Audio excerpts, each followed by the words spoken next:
ಬೆಂಗಳೂರಿನ ಭೂಮಾಲೀಕರೇ ಗಮನಿಸಿ ಗಮನಿಸಿ ನೋಡಿ. ಬೆಂಗಳೂರಿನಲ್ಲಿ ಯಾರೆಲ್ಲ ಭೂಮಾಲೀಕರಿದ್ದಾರೆ ಒಂದು ಸ್ವಲ್ಪ ಈ ಕಡೆ ನೋಡಬೇಕಾಗಿರುವಂತದ್ದು. ನಿಮ್ಮಪ್ಪನ ಆಸ್ತಿಯಲ್ಲಿ ಸರ್ಕಾರಕ್ಕೂ ಪಾಲು ಕೊಡಬೇಕಂತೆ.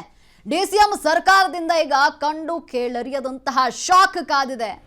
ನಿಮ್ಮ ತಂದೆ ಆಸ್ತಿ ಇದ್ರೆ ಅದ್ರಲ್ಲಿ ಸರ್ಕಾರಕ್ಕೂ ನೀವು ಪಾಲು ಕೊಡಬೇಕಾಗುತ್ತೆ. ಬೆಂಗಳೂರಿನ ಭೂಮಾಲೀಕರೇ ಈ ಸುದ್ದಿಯನ್ನ ಒಮ್ಮೆ ನೋಡಿ, ಗಮನಿಸಿ. ನೀವು ಇದನ್ನ ನಿಮ್ಮ ತಂದೆ ಆಸ್ತಿಯಲ್ಲಿ ಸರ್ಕಾರಕ್ಕೂ ಪಾಲು ಕೊಡಬೇಕಂತೆ. ಸಿಎಂ ಡಿಕೆ ಸರ್ಕಾರದಿಂದ ಈಗ ಕಂಡು ಕೇಳರಿಯದಂತಹ ಶಾಕ್. ನಿಮ್ಮ ತಾತ ಅಥವಾ ಅಪ್ಪನ ಆಸ್ತಿಗೆ ಡಿಕೆ ಸರ್ಕಾರ ಕೈ ಹಾಕಿದೆ. ಈಗ ನಿಮ್ಮ ಪಿತ್ರಾರ್ಜಿತ ಆಸ್ತಿಯಲ್ಲಿ ರಾಜ್ಯ ಸರ್ಕಾರಕ್ಕೂ ಪಾಲು ಕೊಡಬೇಕು. ರಿಯಲ್ ಎಸ್ಟೇಟ್ ಲಾಭಿಗೆ ಡಿಕೆ ಸರ್ಕಾರ ಮಣಿತಾ ಅಂತ ಪ್ರಶ್ನೆ ಮೂಡುತ್ತೆ. ಇಲ್ಲಿ 2000 ಚದರ ಮೀಟರ್ಗಿಂತ ಹೆಚ್ಚಿನ ಭೂಮಿ ಏನಾದ್ರೂ ನಿಮ್ಮಲ್ಲಿ ಇದ್ರೆ ಇದನ್ನ ನೀವು ವಿಭಜನೆ ಮಾಡಿಕೊಳ್ಬೇಕು ಅಣ್ಣ ತಮ್ಮ ಅಂತ ಏನಾದರೂ ಅನ್ಕೊಂಡಿದ್ರೆ ಅದರಲ್ಲಿ ಸರ್ಕಾರಕ್ಕೂ ನೀವು ಪಾಲು ಕೊಡಬೇಕಾಗುತ್ತೆ. ನಿಮ್ಮ ಆಸ್ತಿಲಿ 45% ಆಸ್ತಿ ಸರ್ಕಾರಕ್ಕೆ ಕೊಡಬೇಕು. ಇದು ಡಿಕೆ ಶಿವಕುಮಾರ್ ಅವರ ಒಂದು ನಿಯಮ, ಅಂದ್ರೆ ಈಗ ಜಾರಿಗೆ ಬರಲು ಮುಂದಾಗ್ತಾ ಇದೆ. ಬೆಂಗಳೂರಿನ ಭೂಮಾಲೀಕರೇ ನೀವು ಇದನ್ನ ಗಮನಿಸಬೇಕಾಗಿರುವಂಥದ್ದು. ನಿಮ್ಮ ತಂದೆ ಅಥವಾ ನಿಮ್ಮ ತಾತನ ಆಸ್ತಿ ಇರುತ್ತೆ, ಅದನ್ನ ನೀವು ಅಣ್ಣ ತಮ್ಮ ಡಿವೈಡ್ ಮಾಡಿಕೊಳ್ಬೇಕು ಅಂತ ಅನ್ಕೊಂಡಿರ್ತೀರಿ. ಅದು ಏನಾದರೂ 2000 ಚದರ ಮೀಟರ್ಗಿಂತ ಹೆಚ್ಚಾಗಿದ್ರೆ ಅದರಲ್ಲಿ ನೀವು 45% ರಾಜ್ಯ ಸರ್ಕಾರಕ್ಕೆ ನೀಡಬೇಕಾಗತ್ತೆ ಆಸ್ತಿ ಪಾಲನ್ನ. ಅಂದರೆ ನೀವೇನು ಹಂಚ್ಕೊಳ್ತೀರಾ ಅದರಲ್ಲಿ 45% ಕೊಟ್ಟು ಉಳಿದ್ರಲ್ಲಿ ನೀವು ಹಂಚ್ಕೊಳ್ಬೇಕಾಗತ್ತೆ. ಈಗ ಆ ಒಂದು ನಿಯಮವನ್ನ ಡಿಕೆ ಸರ್ಕಾರ ತರಲು ಮುಂದಾಗ್ತಾ ಇದೆ. ರಿಯಲ್ ಎಸ್ಟೇಟ್ ಲಾಬಿಗೆ ಮಣಿತಾ ಇಲ್ಲಿ ಡಿಕೆ ಸರ್ಕಾರ ಅಂತ.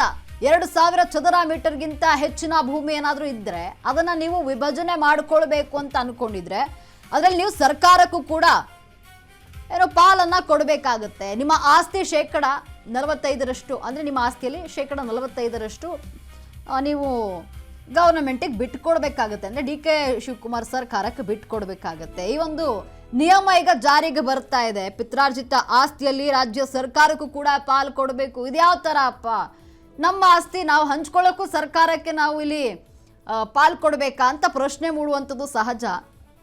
ನೋಡಿ, ಇಲ್ಲಿ ರಿಯಲ್ ಎಸ್ಟೇಟ್ ಲಾಭಿಗೆ ಡಿ ಕೆ ಶಿವಕುಮಾರ್ ಸರ್ಕಾರ ಮಣಿದಿದೆಯಾ, ಹಾಗಾಗಿ ಈ ರೂಲ್ಸನ್ನು ತರ್ತಾ ಇದೆಯಾ ಅಂತ. ಈಗ ಏನಾದರೂ ಮನೆ ಇದೆ, ಮನೇನ ಹಂಚ್ಕೊಳ್ಬೇಕು ಅಂತಿದ್ರೆ ಅದು 2000 ಚದರ ಮೀಟರ್ಗಿಂತ ಹೆಚ್ಚಿದೆ ಅಂತಂದರೆ ಅಲ್ಲೂ ಕೂಡ ತೊಂದರೆ ಆಗುತ್ತೆ.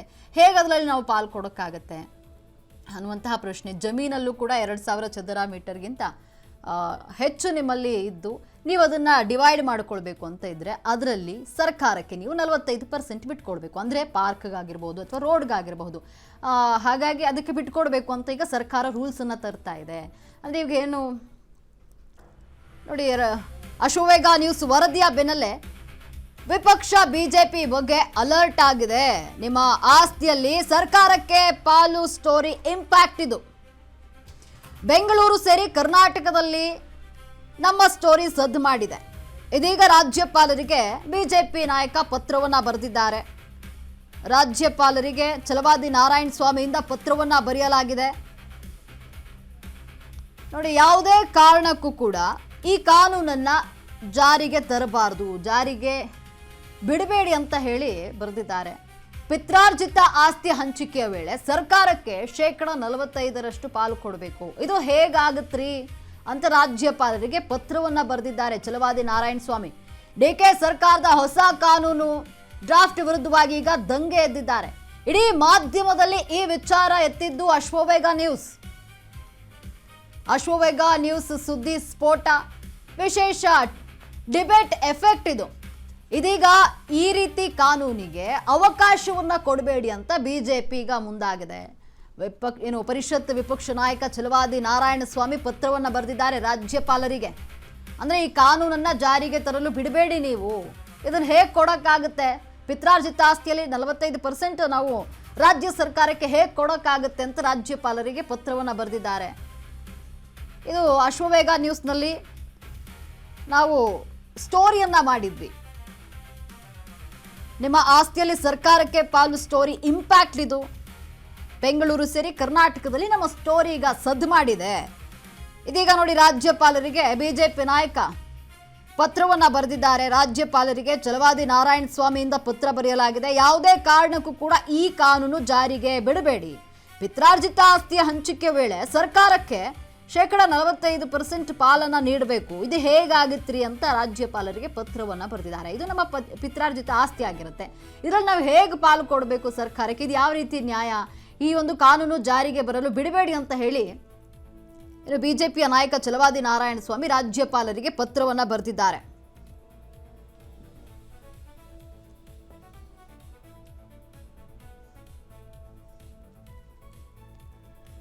ನೋಡಿ, ಏನು ಈ ವಿಚಾರವಾಗಿ ಅಶ್ವವೇಗ ನ್ಯೂಸ್ ಸ್ಟೋರಿಯನ್ನು ಮಾಡಿತ್ತು, ಡಿಬೇಟನ್ನು ಮಾಡಿತ್ತು. ನೋಡಿ, ಇದೀಗ ಬಿಜೆಪಿ ನಾಯಕ ಎಚ್ಚೆತ್ತುಕೊಂಡಿದ್ದಾರೆ. ಇದನ್ನು ನೋಡಿ, ಇದು ಇಂಪ್ಯಾಕ್ಟ್. ಇದೀಗ ರಾಜ್ಯಪಾಲರಿಗೆ ಬಿಜೆಪಿ ನಾಯಕ ಪತ್ರ ಬರೆದಿದ್ದಾರೆ. ಈ ಪಿತ್ರಾರ್ಜಿತ ಆಸ್ತಿಯಲ್ಲಿ 45% ಏನು ಸರ್ಕಾರಕ್ಕೆ ಕೊಡಬೇಕು ಅಂತ ನಿಯಮ ಜಾರಿಗೆ ಬರಲು ಮುಂದಾಗ್ತಾ ಇದೆ, ಅಂದರೆ DK ಸರ್ಕಾರ ಏನು ತರಲು ಮುಂದಾಗ್ತಾ ಇದೆ. ಈ ವಿಚಾರವಾಗಿ ಈಗ ಛಲವಾದಿ ನಾರಾಯಣಸ್ವಾಮಿ ರಾಜ್ಯಪಾಲರಿಗೆ ಪತ್ರವನ್ನು ಬರೆದಿದ್ದಾರೆ. ಇನ್ನು ಕಾನೂನು ಏನು ಹೇಳುತ್ತೆ, ಕುಟುಂಬ ವಿಭಜನೆಯು ಉತ್ತರಾಧಿಕಾರದ ಹಕ್ಕು, ಕುಟುಂಬದ ವಿಭಜನೆಗೂ ಸರ್ಕಾರಕ್ಕೂ ನಂಟೇನೂ ಇಲ್ಲ. ಹಿಂದೂ ಉತ್ತರಾಧಿಕಾರ ಕಾಯ್ದೆ 1956, ಭಾರತೀಯ ಉತ್ತರಾಧಿಕಾರ ಕಾಯ್ದೆ 1925, ಉತ್ತರಾಧಿಕಾರ ಮತ್ತು ಆಸ್ತಿ ನಿಯಂತ್ರಿಸುವಂತಹ ಮುಸ್ಲಿಂ ವೈಯಕ್ತಿಕ ಕಾನೂನು. ಇನ್ನು ಈ ಕಾನೂನು ಪ್ರಕಾರ ಯಾವುದೇ ಮಿತಿಗಳನ್ನು ಹೇರಬಾರದು. ಇಲ್ಲಿ 2000 ಚದರ ಮೀಟರ್ ಮಿತಿ ನಿಗದಿಗೆ ಸಂಶೋಧನೆಗಳೇ ಬೇಕು. ಇನ್ನು ಬೆಂಗಳೂರು ಬೆಳೀತಾ ಇದೆ, ಹಲವು ಹಳ್ಳಿಗಳು ಬೆಂಗಳೂರು ಭಾಗವಾಗ್ತಾ ಇವೆ. ಹಿರಿಯರು ತಮ್ಮ ಸದಸ್ಯರಿಗೆ ಭೂಮಿ ಬಳುವಳಿಯಾಗಿ ನೀಡ್ತಾರೆ.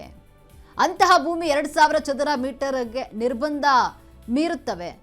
ಈ ನಿಯಮ ಹೇರಿ ಡೆವಲಪರ್ಗಳಿಗೆ, ಬಿಲ್ಡರ್ಸ್ಗಳಿಗೆ ಲಾಭ ಮಾಡುವಂತಹ ಹುನ್ನಾರ ಇದು. ಸರ್ಕಾರದ ವಿರುದ್ಧವಾಗಿ ಈಗ ಛಲವಾದಿ ನಾರಾಯಣಸ್ವಾಮಿ ಈಗ ಸ್ಫೋಟಕ ಆರೋಪವನ್ನು ಮಾಡ್ತಿದ್ದಾರೆ. ಕುಟುಂಬ ವಿಭಜನೆಯ ಉತ್ತರಾಧಿಕಾರ ಹಕ್ಕು ವಿಚಾರ, ಕುಟುಂಬ ವಿಭಜನೆಗೂ ಸರ್ಕಾರಕ್ಕೂ ನಂಟೇನೂ ಇಲ್ಲ. ಇಲ್ಲಿ ಹಿಂದೂ ಉತ್ತರಾಧಿಕಾರ ಕಾಯ್ದೆ 1956, ಭಾರತೀಯ ಉತ್ತರಾಧಿಕಾರ ಕಾಯ್ದೆ 1925, ಉತ್ತರಾಧಿಕಾರ ಮತ್ತು ಆಸ್ತಿ ನಿಯಂತ್ರಿಸುವಂತಹ ಮುಸ್ಲಿಂ ವೈಯಕ್ತಿಕ ಕಾನೂನು. ಈ ಕಾನೂನು ಪ್ರಕಾರ ಯಾವುದೇ ಮಿತಿಗಳನ್ನು ಹೇರಬಾರದು. ಇಲ್ಲಿ 2000 ಚದರ ಮೀಟರ್ ಮಿತಿ ನಿಗದಿಗೆ ಸಂಶೋಧನೆ ನಡೆದೇ ಇಲ್ಲ. ಬೆಂಗಳೂರು ಬೆಳೀತಾ ಇದೆ, ಹಲವು ಹಳ್ಳಿಗಳು ಬೆಂಗಳೂರಿನ ಭಾಗ ಆಗ್ತಿದೆ. ಈ ಕಾನೂನನ್ನು ಜಾರಿಗೆ ಬಿಡಬೇಡಿ ಅಂತ ಹೇಳಿ ರಾಜ್ಯಪಾಲರಿಗೆ ಪತ್ರ ಬರೆದಿದ್ದಾರೆ.